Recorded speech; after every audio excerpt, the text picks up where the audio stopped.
All right, so for today, we're going to need to go over some of our more complex patterns of inheritance. Up until this point, we have been focusing on what is called complete dominance, right? So complete dominance is also referred to as simple dominance, or also just simply Mendelian genetics. Okay, so what we've been talking about with all of the traits that Gregor Mendel had studied, he simply studied what's called complete dominance, and that is when that dominant allele completely hides the recessive allele. So we've discussed with the heterozygous individuals, like if we just use tall and short, again, both a homozygous tall and the heterozygous genotype produce the exact same phenotype, which is tall. The only way to get the recessive phenotype would be to have the homozygous recessive genotype, and then he would have found that he had short plants. That's what we mean by simple Mendelian or complete dominance. However, not all traits follow that pattern of inheritance. There are actually several different, more complex patterns of inheritance, and that's what we're going to get into talking about today. So the first one that I want to introduce you to is called incomplete dominance, right? Incomplete dominance is where it's exactly what it sounds like. The dominant allele cannot completely mask the recessive allele. So some of that recessive allele actually does show through, which causes what we refer to as an intermediate phenotype. And this is really, really important, this idea of an intermediate phenotype. Now, I'm going to use the prime example of incomplete dominance. And I'm just going to come down here to the next page to show it to you. So with incomplete dominance, you can see it over here really clearly with these flowers that are called snapdragons. Right, so snapdragons have two alleles, right, very much like incomplete dominance.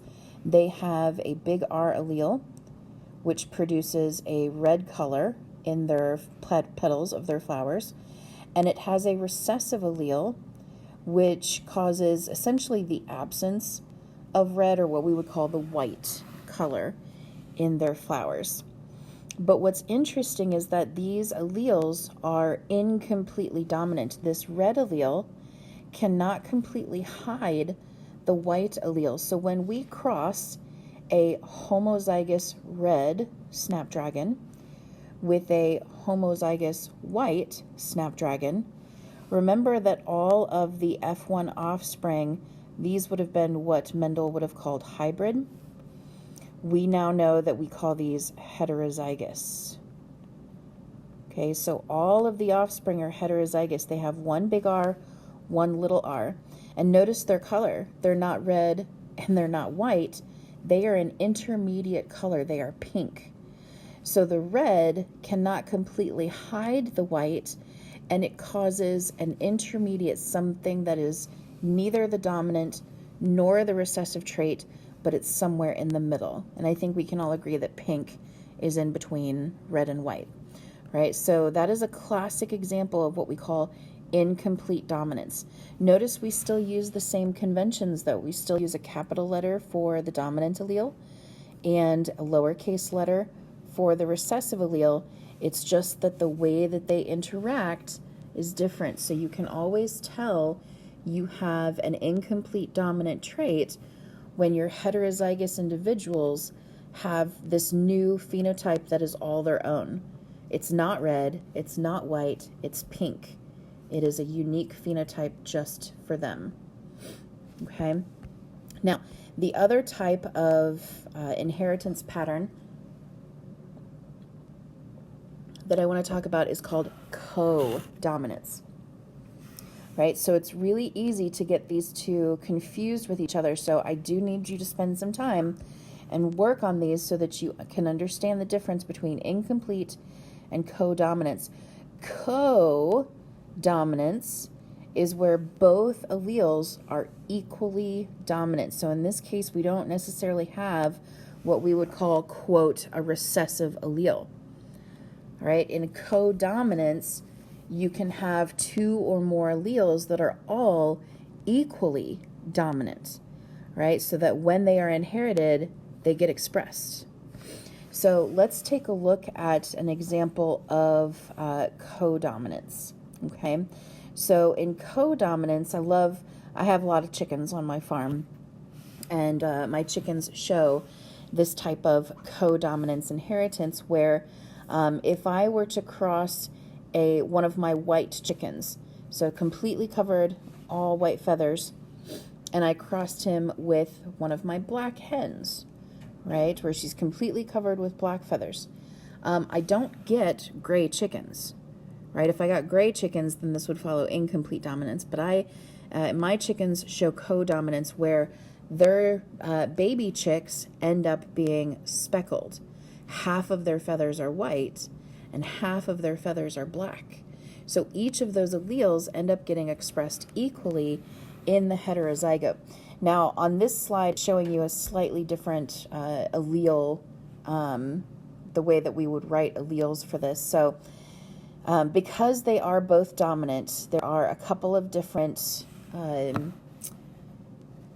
conventions that you see. So in this case, they opted to use big W. It's uppercase because it is dominant to indicate white feathers. And they opted to use a big B to indicate black feathers. So in codominance, the only way to have this white chicken had to be homozygous white. So it had to have two white alleles. This black chicken had to be homozygous black, or two black alleles. Now we know that when we cross a homozygous white with a homozygous black, and we carry out the Punnett square for that cross, we're going to end up with all heterozygous offspring, right? So those hybrids, once again, heterozygous where they have one black and one white allele. Now that means that in these heterozygous individuals that you see here, they are producing 50% black feathers and 50% white feathers. So it's not a new phenotype like it would be if it was gray. These are both of our original phenotypes. We started with a black chicken and a white chicken, and we ended up with all offspring that were black and white, right? So that's the difference between incomplete and codominance. In codominance, you're going to see in the heterozygotes that those alleles are expressed equally. It's not a new phenotype. It's the two original phenotypes appearing together in equal portions. All right, so we end up with, actually we typically call these checkered chickens. I just find that really funny. It sounds fun. You can say it 5 times fast. Checkered chickens, checkered chickens, checkered chickens. So we call those checkered chickens. All right, so a little bit there between the difference between incomplete dominance, where we end up with a new intermediate phenotype in the heterozygous offspring, versus codominance, where we end up with offspring that are expressing both of the original dominant alleles equally. Now, why is this important? Because today you're going to be doing a lab on blood type. And blood type follows both codominance and complete dominance. What? I know. So what's crazy about human blood type is that specifically for the ABO blood group, okay? So this determines your blood group. Are you type A? Are you type B? Are you type AB? Or are you type O? This particular gene has what is called multiple alleles. Right, now we're not going to use these fancy alleles that you see here, okay? So instead, what we're going to do is we're just going to use the allele A is the A allele. It produces type A blood.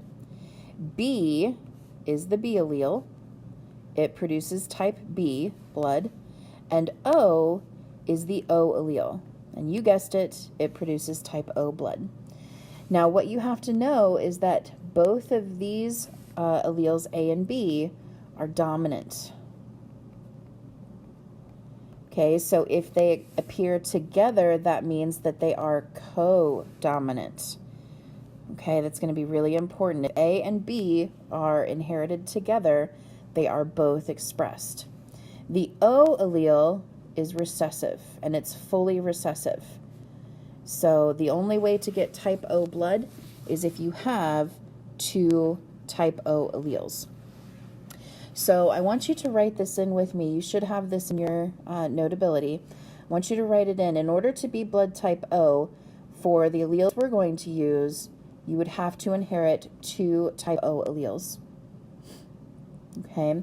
In order for you to be blood type A, you could either be homozygous A, where you inherit two A alleles, or you could be what's called heterozygous A. Okay? Heterozygous means you have one dominant A allele and one recessive O allele. So this would be our heterozygous. That would be the heterozygous genotype for type A. So two different genotypes that make type A. The same thing is true for blood type B. In order to be blood type B, you would have to inherit two B alleles, or you could inherit the heterozygous allele, which is one B and one O allele. Because the B is dominant and the O is recessive, only the type B ends up getting expressed. And then in order to be type AB blood, you probably guessed it by now, you would need to inherit one A and one B allele. Right? Now in the lab, you're actually going to go one step further, and you're also going to be looking at positive and negative, okay? And I'll come back up here in just a second so that we can go through that. But I want to show you what does this mean to be blood type A, blood type B, etc., etc. So when you are blood type A, when you have that A allele, okay, it codes for what is called the A antigen. Okay, the A antigen, which is right here. So it kind of looks, they all have different shapes, but you can imagine what that particular allele looks like. All right, it has the A allele, right? And then because you are expressing the A antigen, it suppresses, right, the A antibody. Right, and antibodies are these immune response system proteins that help us to recognize cells that are not ours. So here you can see these little antibodies. In this case, this is a type B antibody. Notice that I didn't say we could suppress the type B antibody. So when you have type A blood, you have this type A surface antigen, like what you see here, right? And then you express type B antibodies. So if you were to accidentally receive any blood that had the B antigen on its surface, your body would actually attack that blood and cause it to clump up. And that's what you're going to be looking for in the lab today.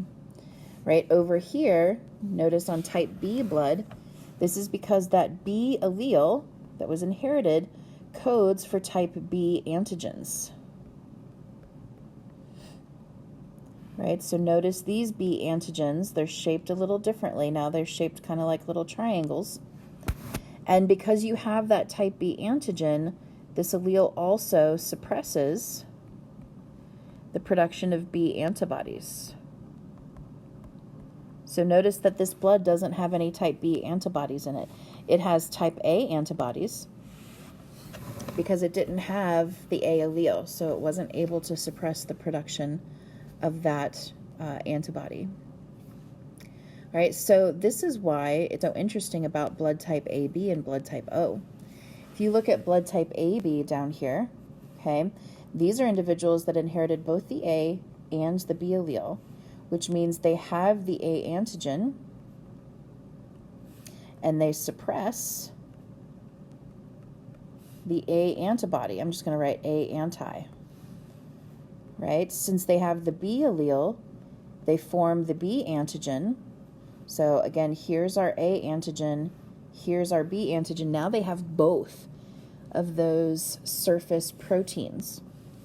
And because it has B, it suppresses the B antibody. Notice that people who are blood type AB, they have no antibodies, none. And that's why blood type AB is called the universal recipient. They can receive blood from any other blood type. They can receive blood from someone who's type A, from someone who's type B, from someone who's type AB, or from someone who's type O. They are the universal recipient because they have no antibodies to attack any other blood. All right, and then blood type O, this is my blood type. This is actually one of the most common blood types. Because if you're type O, you have 2 of the O alleles. You don't have A or B. So you don't produce any antigens. Look at the surface of type O blood. There are no surface markers on it. It looks like it's naked blood, right? It's not wearing any surface proteins. But also, because you don't have the A or the B allele, we people who are blood type O, we make both antibodies. Because we can't suppress either one. We don't have the A to suppress the A. We don't have the B allele to suppress the B. So we make both antibodies, right? And because we don't have any of those surface antigens, blood type O is called the universal donor. People who are like me and have blood type O, we can give our blood to any other blood type, A, B, AB, or O, because we don't have any surface antigens that their antibodies will recognize. Right? It's pretty cool. Right? Lastly, on the lab that you guys are going to do today, you're also going to be looking at one more blood gene called the RH factor. I'm just going to come up here and write it in here. So the RH factor, you've probably heard about this with your blood type. We can be either positive or we can be negative. All right, and this one is a really simple gene. It's just a complete dominance. So if you have the dominant big D, so you could be big D, or you could be heterozygous big D, little d, you would be what's called Rh positive. If you are little d, that would be recessive, and you would be Rh negative. And essentially what that is it's just another type of surface antigen. So if you think about your blood type, your blood cell, the Rh factor is just another type of surface antigen where it would have another type of surface protein that would look different from the A and B, right? So if you have that capital D, it's going to form this D antigen. If you don't, right, if you are this guy, okay, if you are homozygous recessive and you don't have that big D, then just like the other ones, you produce the Rh antibody. Okay, so we would actually have some Rh antibodies that maybe look something like that would float around in our bloodstream that would recognize any blood that is Rh positive. So this is really important because if you are negative, okay, so Rh negative, or we just indicate it with a little negative sign, they can give blood to either someone who is positive or negative. But the opposite is not true, okay? If you are Rh positive, you can only give blood to somebody else who's positive. Right, so really quickly before we go, Ms. Myers is blood type O positive.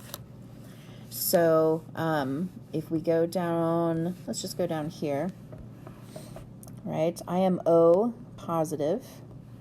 So my alleles for the ABO blood group would be OO, and my alleles for positive I would either be homozygous dominant for Rh positive, or I could be heterozygous.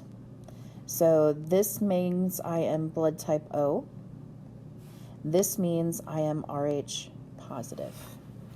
Okay, so you're going to use all of this information that we've covered today to carry out your blood type lab. There's another video so that you can see the data that you need for the lab.